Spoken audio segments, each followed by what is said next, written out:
you came in 2013.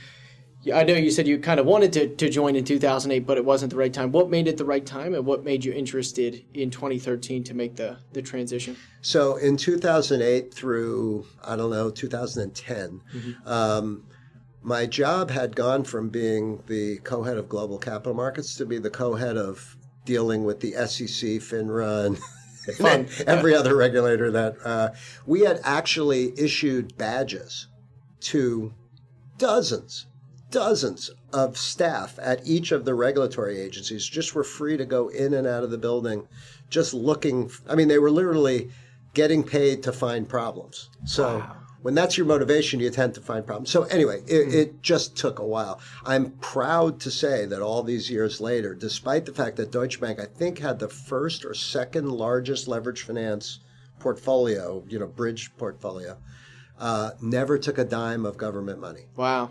I mean, it didn't mean that we didn't have issues, but we sort of worked through them all.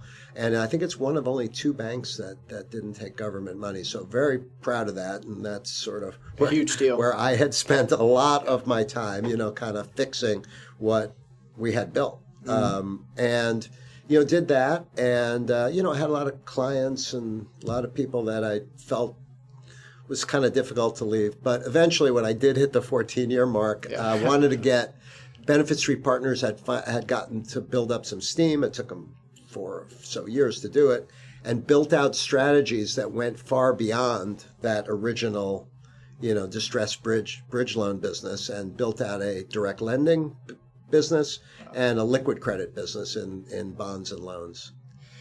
So they had those 3 strategies at the time, and they were, from what I read, somewhere around $3.5 billion or 3.4 That's right. billion, $80 billion today. It's a big difference, and that's over 12 years there. So what is then the growth journey when you come in, and did you step in right away as president, or was there another role you were in when you joined? No, I stepped in as president, and I am quick. And I'm glad we can share this with all your viewers to point out that we went from 3.4 billion to 80 billion. It's crazy. While I was there. But my partners are quick to point out that if you read anything about starting a business, the first 3 billion is the hardest. Right? That's right. Yeah.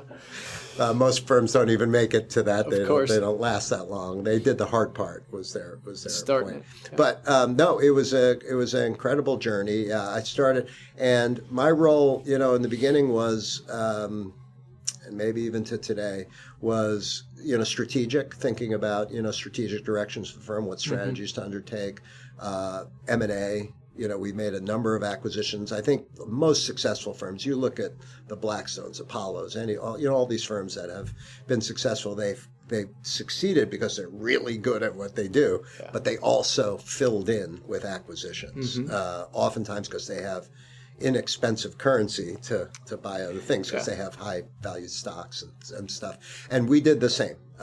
We made some key acquisitions. We built out a permanent capital part of our platform we have a BDC. It's I think the 7th largest BDC. We have publicly traded commercial mortgage REIT. If we're going to talk about real estate, we'll talk about FBRT, our commercial mortgage REIT. So some of that stuff we built out by acquisition. But, my role is more strategic, M&A, fundraising, and, generally running a business. What do you think what were the biggest acquisitions or most pivotal acquisitions in building the company and bridging that delta of $77 billion there to where it is today? I know you don't have a 5-hour podcast, so I'll try to keep my answer short, but this is a really good story, another good story. I'll give you the short version. No, you take your time. So the best by far is buying the one I said, the BDC and a mortgage REIT. So there was a manager called American Realty Capital. They were the biggest and best by far in the retail channel of raising capital. They called them non-traded REITs. Their specialty was real estate, was REITs, and they had built out some monster. I mean, they were the best. But they had gotten into some legal issues at the parent company, and we approached them and said, listen, you have a BDC, which you raised, but BDC, I know that's not really your business. I know how good you are in real estate, but not really. Would you consider selling that to us? And anyway, one thing led to another. It took a long time to find the price and negotiate the deal. We negotiated a deal, and that became our BDC today. We grew it.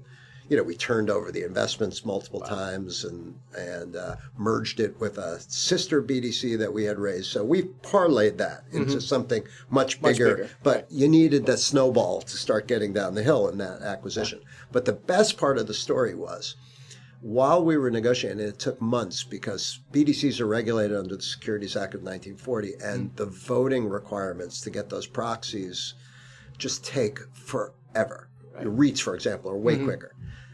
And they had a REIT. They had all these property REITs, or net lease REITs, but they had this one REIT was a commercial mortgage REIT. It was called RFT, Realty Finance Trust, and it was small. It was $700 million. For them, that was small. Was it a new product for them? It was. Or it just was. Something that it was a grow? REIT that they had raised.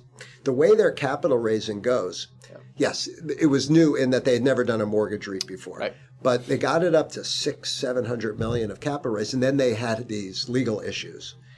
And the way the curve works for raising capital is, you spend 2-3 years getting all the selling agreements and stuff, and then in that last 2 quarters, 5-6 months, you raise all the capital. Right.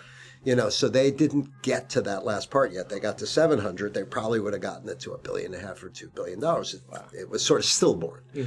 700 is still acceptable size, but it wasn't what they had wanted. And but it's in the real estate category, but it's a mortgage REIT. They never did lending before. They did property REITs. So I had always said, RFT, if you want, we could buy that too. No, we'd never sell that. We'd never sell.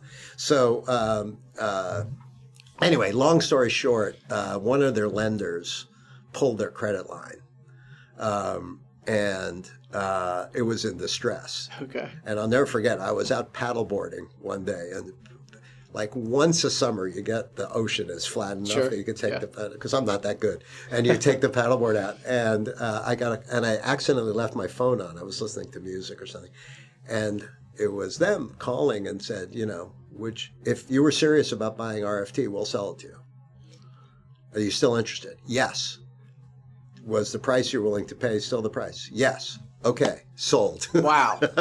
That's how we got that done. And that turned out to be, that was a $600-something million commercial mortgage REIT. It is now $6 billion. Wow. And the 4th largest publicly traded commercial mortgage REIT.